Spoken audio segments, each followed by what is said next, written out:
അപ്പോൾ hello guys, നമ്മൾ actually ഇപ്പോൾ നമ്മുടെ ഫൈനൽ ഫ്ലൈറ്റിലാണ് കേട്ടോ. നമ്മൾ ആക്ച്വലി തിരിച്ച് നാട്ടിലോട്ട് വന്നുകൊണ്ടിരിക്കുകയാണ്. ഇതിലൊരു ഡെസേർട്ട് ആക്ച്വലി ഒരു പ്രോബ്ലം ഉണ്ടായിരുന്നു. ഇത് ഹാഫ് ഒരു ഈറ്റൺ പോലെ ഒരു ഇച്ചിരി ഒരു കഷ്ണം ഒരു കടിച്ചിരിക്കണ പോലെ. ഞാനത് ആക്ച്വലി എയർ ഹോസ്റ്റസിനോട് പറയുകയും ചെയ്തു. അങ്ങനെ അവരെനിക്ക് മാറ്റിയൊക്കെ തന്നിരുന്നു കേട്ടോ. അവർ പറഞ്ഞു ഇപ്പം നമ്മുടെ കയ്യിൽ ഫ്ലൈറ്റിൽ അവൈലബിൾ ആയിട്ടുള്ള ഡെസേർട്ട്സ് ഇതെന്ന് പറഞ്ഞിട്ട് ഒരു 3 ഡബ്ബ നിറച്ച് എനിക്ക് ഡെസേർട്ട് കൊണ്ടുപോയി വെച്ച്. അപ്പോൾ അതിൽ പക്ഷേ എനിക്ക് സത്യം പറഞ്ഞ് ഇഷ്ടപ്പെട്ടൊന്നുമില്ലായിരുന്നു. അതൊക്കെ ഞാൻ അമ്മയ്ക്ക് കൊടുത്ത അവസാനം.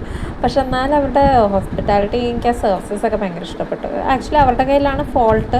അവരത് സമ്മതിക്കുകയും ചെയ്തു. എന്നിട്ട് അവസാനം അവരത് ഫോട്ടോ എടുത്ത് കസ്റ്റമർ കെയറിനെ അയക്കുകയൊക്കെ ചെയ്തു കേട്ടോ. ഇങ്ങനെ കംപ്ലയിൻറ്റ് ഇപ്പം നിങ്ങൾക്ക് തന്നെ കാണാം ഡെസേർട്ടിൻ്റെ ഭാഗം. അപ്പം ഞാൻ ഫുഡ് ടേസ്റ്റ് ചെയ്ത് നോക്കുമ്പോൾ ആക്ച്വലി ഓക്കെ ആയിട്ടുള്ളൊരു ഫുഡായിരുന്നു കേട്ടോ. നമ്മുടെ മെയിൻ കോഴ്സ് ആണെങ്കിലും ഡെസേർട്ട് ആണെങ്കിലും എല്ലാം ഓക്കെ. തിരിച്ച് നാട്ടിൽ വന്നപ്പോൾ ഉണ്ടൊരു മുട്ടം പണി നമുക്ക് വന്നിരിക്കണം.